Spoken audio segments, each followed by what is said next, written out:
은행 이자 놀이로 2023년 1년 동안 60조 벌이. 그러니까 제가 이제 한동안 지금 한국은행장 그 영상을 올리면서 금리가 너무 높다라고 할 땐 사람들이 뭐 당위성으로 접근하다가 이런 남이 돈 벌었다는 소리 나오니까 그때서야 아 이게 너무 높았구나라고 해석하시는 것 같아요. 그러니까 남이 돈 벌면 이제 그때에서 좀 배도 아프고 하니까. 그런데 실제로 너무 높았어요. 그러니까 이게 그 지금 뉴스에 나온 걸 따르면 삼성전자, 현대차, 하이닉스 합친 것보다 거의 더 많은 뭐 순위 영업이익이 났다 해요. 일단은 들리는 바에 의하면 IMF 때 은행 파산 막아준다고 국민 세금 투입해서 살려줬는데 국민 대출 예저가 힘들 때 이자 놀이로 60조 수이나. 그러니까 너무 높았어요. 이게 한국은행이 정책 금리를 높이니까 그냥 앉아서 힘든 시절에 은행만 돈 번 거예요. 은행이 뭐 그 시중금리로 열심히 한 것도 아니고 단지 정책금리 높이니까 꿀단지에 들어간 거죠.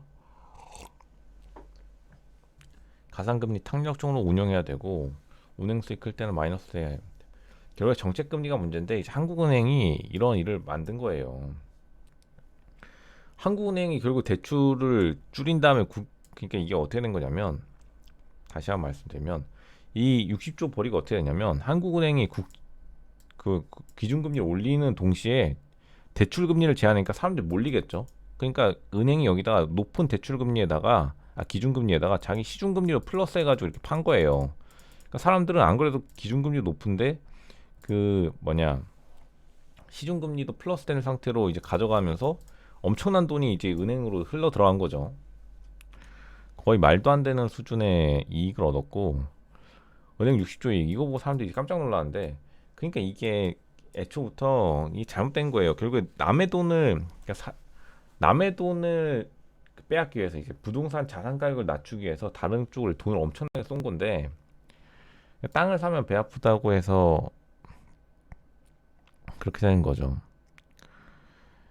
그 은행에서 누가 빌리래 이런 식으로 해서 이제 이렇게 된 거고 큰일 약간 이제 그 사회적 문제가 된 거죠. 이익이 줄면 금리가 올라간다. 금리 높은데도 대출이 늘어나니까 가상금리 내릴 필요가 없다. 왜냐하면 금리 높이면서 대출을 제한하니까 사람들이 돈 빌리고자 몰려가니까 은행이 슬쩍슬쩍 올린 거죠. 그러니까 결국에는 은행만 돈을 번 거예요.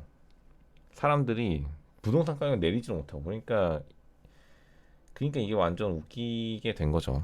대출 안 받으면 되는 거 아니냐. 이건 알면서 이제 그 뭐냐 나무에 올라가 놓고 흔들라는 거고 대출을 이미 제출 실행 됐는데 어떻게 대출 실행이 되는데 자본주의 국가가 어울리지 않는다. 부동산 살려고 난리를 친다. 억울하면 은행원 된다. 은행 불쌍하다. 불쌍하다는 게 아니라 한국은행이 잘못했는데 이제 시중은행이 거기에 그냥 편성해가지고 꿀단지에 들어간 거죠. 이걸 알면서 근데 사람들도 은행을 지지하시는 분들도 솔직히 이게 이 정도일 줄 몰랐을 거예요. 그러니까 벌써 느낌으로 금리가 너무 비싸다는 게 딱 느낌 오신 분들은 이번에 은행이 돈 엄청나게 벌겠구나라는 걸 알았는데 그냥 단순하게 금리가 높아져서 자산 가격이 낮아지는 게 맞다. 당위성으로 접근하신 분들은 남이 이렇게 돈벌이에 그 치중했다는 걸 모를 거예요. 그러니까 오히려 예상했던 분들은 다 예상했는데 아무 생각 없던 분들. 근데 이제 60쪽으로 가지고 아예 그냥 그 은행원 행원한테 3억씩 쏜다 하면은 오히려 사람들이 배가 아파가지고 금리가 너무 높다 할 거예요. 이제 그만큼 남이 돈 벌면 배 아픈 심리로 접근하면 무조건 또 문제가 생겨요. 남이 돈 버는 게 배 아파서 뭔가를 하면은 또 배 아픈 사람은 또 생겨요. 배 아픈 사람을 만족시켜 줄 수 없는 정책은 이 세상에 없고 오히려 그냥 부작용만 생겼다. 풍선 효과죠, 풍선 효과. 더 웃긴 건 이제 부동산 가격도 별로 내려가지도 않았다는 거죠.